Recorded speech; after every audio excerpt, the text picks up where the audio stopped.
आम्ही किती कष्ट केले याचा लोक कधी विचार करीत नाही.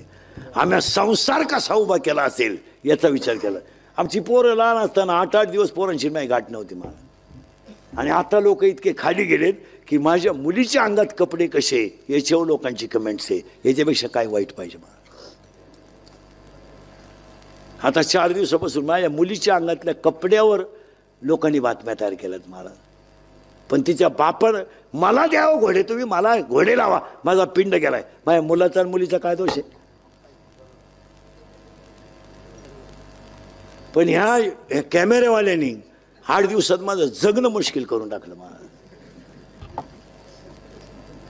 काय मला एक सांगा, मुलगी तुम्हाला आहे, तुमच्या मुलीच्या कपड्यावर एखाद्याने कमेंट्स केली, तुम्हाला काय वाटेल.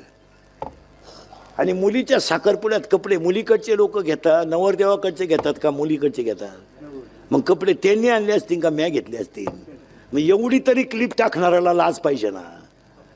माणूस नालायक असावं पण किती.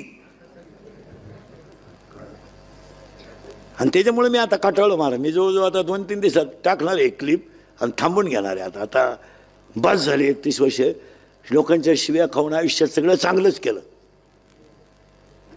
आयुष्यात चांगलं, पण त्याचं फळ माझ्यापर्यंत ठीक होतं, ते माझ्या घरादारापर्यंत जायला नव्हतं लागत. माझ्यापर्यंत ठीक. मी आजही समर्थ आहे ना उत्तर द्यायला.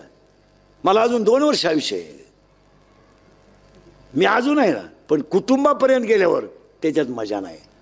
आणि याची अक्कल इंदुरीकरलाच आली पाहिजे. त्याने कीर्तनं बंदच केली पाहिजे. खरं आहे का खोटं आहे. तुम्ही काहीच बोला. हे त्याने बंद केले पाहिजे. त्याला लाज वाटली पाहिजे की आता कमेंट करणारे लोक बोलायला लागले, आता इंदुरीकडने फेटा ठेवून द्यावा, त्याचं त्याने चांगलं सांगावं. हा मी 2-3 दिवसापासून विचार करतोय. मी 1-2-3 दिवसात घेणार निर्णय मी. पण ते मजा नाही राहिली त्याच्यात. आता तुम्ही दुसऱ्याला काहीच बोलत नाही ना मला.